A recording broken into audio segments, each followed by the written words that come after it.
है वो है बेटा जापानीज, ठीक है, एनकेफेलाइटिस। अब ये एक बीमारी है, मच्छरों से पैदा होती है, ये आपसे एग्जाम में पूछी जा सकती है।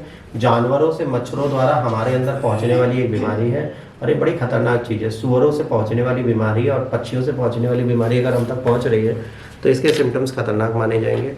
आधिकारिक सूत्रों ने हाल में बताया राष्ट्रीय राजधानी जापान में इंसेफेलाइटिस के मामले अलग अलग सामने आ रहे हैं।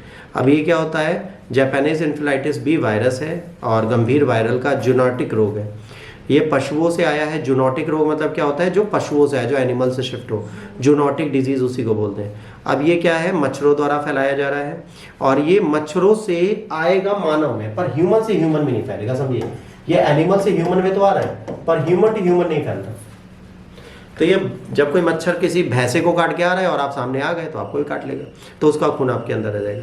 ये ग्रामीण क्षेत्रों में अधिक पाया जाता है। मानसून में ज़्यादा आता है जब मच्छर अपने बच्चे पैदा कर रहे होते हैं, जब उनकी प्रजनन क्षमता बढ़ती है ना। मीटिंग सीजन में, ये ब्रीडिंग सीजन में बहुत ज़्यादा स्ट्रॉन्ग हो जाते हैं और मच्छर आते हैं तो उन्हें खाने को जो मिलता है उसी को खाते हैं। सबसे ज़्यादा ये प्रभावित किसको करता है, ब्रेन को करता है। सबसे ज़्यादा ब्रेन को इफेक्ट करता है। इसमें सर दर्द होता है, बुखार आता है, उल्टी आती है, भ्रम होते हैं, दौरे पड़ते हैं, न्यूरोलॉजिकल साइंस आते हैं, वॉमिटिंग होती है, कन्फ्यूजन, सीजियोर एंड पैरालिसिस होता है।